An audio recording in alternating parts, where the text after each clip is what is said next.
This episode of Marijuana Today Daily is brought to you by our friends over at Dipstick Vapes, makers of the category-defining Dipper, the vaporizer that allows you to use it as either a traditional vape pen or as a heated ceramic tip that you can vape your favorite concentrates and extracts with, like some kind of techno cannabis hummingbird. It's a super cool device that's both stylish and hugely functional. To learn more about the Dipper and to save 15% off the cost of buying one yourself, head over to dipstickvapes.com and use the discount code MJ today. That's dipstickvapes.com, discount code MJ today. And when you use that discount code, Dipstick Vapes will make a donation in the amount that you saved to our friends over at Students for Sensible Drug Policy. Talk about win-win-win. Good morning, Marijuana Nation. It's Friday, July 20th, 2018, and you're tuned into episode 531 of Marijuana Today Daily. I'm your host, Shay Gunther, and I'll be walking you through today's marijuana news and headlines. As always, we have a full and busy day of cannabis news in our hands, so let's jump right into it. Our top story as we wind down the work week starts us off in Arizona, where a panel of judges recently ruled that marijuana concentrates and extracts are not protected under the state's medical marijuana law. We picked up on this storyline late last month as Rodney Jones, a registered medical marijuana patient, was initially put on trial for a 2013 arrest in which he was found to have marijuana hash on him. He was found guilty in that first trial after it was ruled that marijuana extracts are not included in the state's definition of legal medical cannabis. That decision was appealed, and recently Mr. Jones's conviction was upheld by a 2-1 Court of Appeals ruling. High Times does a good job of checking in on the matter and put together a story that I would jump over and dive into. Yesterday, the Canadian medical marijuana company Tilray, which is owned by Seattle-based investment firm Privateer Holdings, debuted on the Nasdaq stock market in an initial public offering that quickly saw its price per share jump by as much as 32%. Tilray issued their shares at an initial price of $17 each, which rose to as high as $24 at one point during the day. For their efforts, Tilray adds around $150 million in raised funds to their capital war chest, which will be used to pay for current operations and to expand their reach. Tilray is the sole company trading on the Nasdaq that actually sells marijuana products.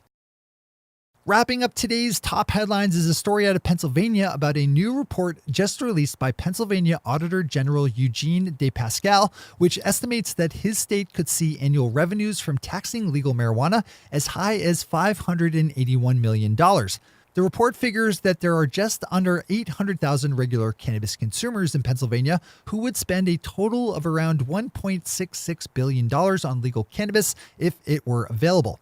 That would, at a tax rate of 35%, pull in around $581 million. Auditor General DePascal has been a vocal supporter of legalizing adult use marijuana in the past and released a statement along with his report that read, in part, quote, "With our neighboring states all looking at legalizing marijuana, now is the time for Pennsylvania to do the same. Legislators must act now so that we can be competitive and not lose potential revenue to other states." Unquote. Those are our top stories for today. It's time for Marijuana Today Daily Headlines Blitz. Before we blitz it on headlines, let's quickly thank our sponsor, dipstickvapes.com, makers of the innovative Dipper vaporizer. If you have a store or dispensary, you need to be carrying the Dipper on your shelves. Here's why. The Dipper sets itself apart from all its competition thanks to the hugely useful multiple functions it's capable of performing. It's an easy sell to your customers because it's super easy to understand as a buyer why the Dipper is such a great buy. Of course, you're going to spend your money on a vaporizer that lets you do more than just pack and go. If you could benefit from the bottom line boosting sales of the Dipper, swing over to dipstickvapes.com and get in touch about becoming a reseller.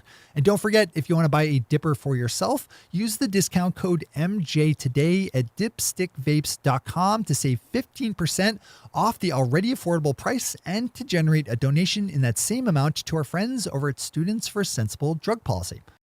All right, time for the blitz. Jumping down to Oklahoma, we have an interesting update in the storyline involving Julie Easel, the former general counsel for the Oklahoma State Department of Health, who resigned this week after being accused of lying about threatening emails she said she received, but that she's thought to have sent herself. Tulsa World is reporting that text messages have surfaced that allegedly show Miss Easel being offered a job with the Oklahoma State Board of Pharmacy in exchange for changing the state's rules to require that dispensaries have licensed pharmacists on staff 40 hours a week. That rule change was actually pushed through, though it and another banning patients from buying smokable cannabis from dispensaries were criticized earlier this week as an overstep of authority by the Office of the Oklahoma Attorney General and will most likely not survive into implementation. The allegedly incriminating texts regarding a job offer with the State Board of Pharmacy were sent between Ms. Easel and the Board of Pharmacy's chair, Chelsea Church. Earlier this week, the state of New Jersey announced that it would be adding 6 more vertically integrated medical cannabis licenses to the 6 already granted, setting off a flurry of interest from prospective marijuana entrepreneurs. Soon after, New Jersey Assemblyman Joe Danielson criticized the plan for being too restrictive and released a piece of proposed state law that would expand the number of licenses given out. NewJersey.com does a good job of parsing the Assemblyman's law, which I'd direct you over to jump into fully. Instead of just 6 vertically integrated businesses, his plan would create licensing for 6 more cultivators, 15 processors, and 40 dispensaries, with more set to be given out as the state's pool of registered patients grow. Congratulations to Boston 25 News for the launch of a new cannabis podcast called Mass Marijuana, which, as you might suspect, focuses on the Massachusetts cannabis industry. We're always happy here at MJ Today Media to see more marijuana podcasts pop up, so I'd zip over to Boston 25 News and give a listen to their new show. As always, we have all the news we cover linked to on our website at mjtodaydaily.com and on our Twitter account at mjtodaydaily. Returning down to Oklahoma for a headline, we have news of state lawmakers forming a bipartisan group to work on the implementation of their new medical marijuana program, which we've covered lots here on the show. With all the controversy swirling around the aforementioned issue of removing smokable cannabis and requiring on-site pharmacists, the bipartisan group certainly has their work cut out for them. Open up Oklahoma News 4 to get a full list of the 13 lawmakers to serve on the group, which will next meet in public on July 25th. Speaking of bipartisan groups of lawmakers, our buddy Tom Angel over at Marijuana Moment has a good story up looking at the Congressional conference committees working in Washington, D.C. on the process of merging a couple of pieces of legislation that contain cannabis policy. Or I should say, one version of the legislation contains cannabis policy, as in both cases covered by Tom, the version of the bill coming out of the U.S. Senate contains pro-cannabis language, while its sister House version does not. One of the issues going up before the bicameral conference committee concerns military veterans and medical marijuana, while the other is one we've covered lots, which would legalize industrial hemp. Leafly's David Downs did us all a good turn by compiling a list of those California marijuana brands that have managed to survive so far the transition into a more stringent and regulated system, which regular listeners know went into place as of July 1st.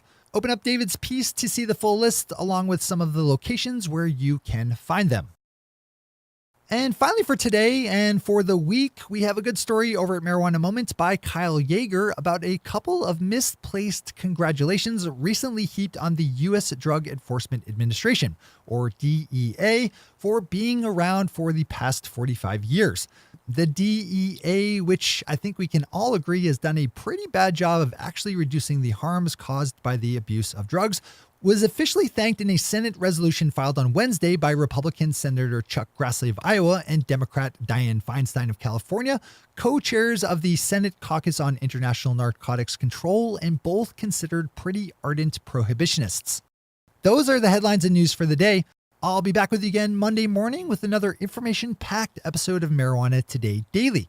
But in the meantime, if you have any stories to share or feedback to give, zip us an email to headlines@mjtodaydaily.com. And while you're clicking around the interwebs, swing over to our Twitter account at mjtodaydaily and visit our website at mjtodaydaily.com to find links to all the news we cover. Thanks to our sponsor, Dipstick Vapes, and to all of our awesome patron listeners for the support that makes this show possible. To join the illustrious ranks of the patron listeners yourself, swing over to our website at mjtodaydaily.com and click on that big blue button at the top of the page that says Become a Patron. I'm your host, Shay Gunther. Thanks for tuning in and starting your day with marijuana today.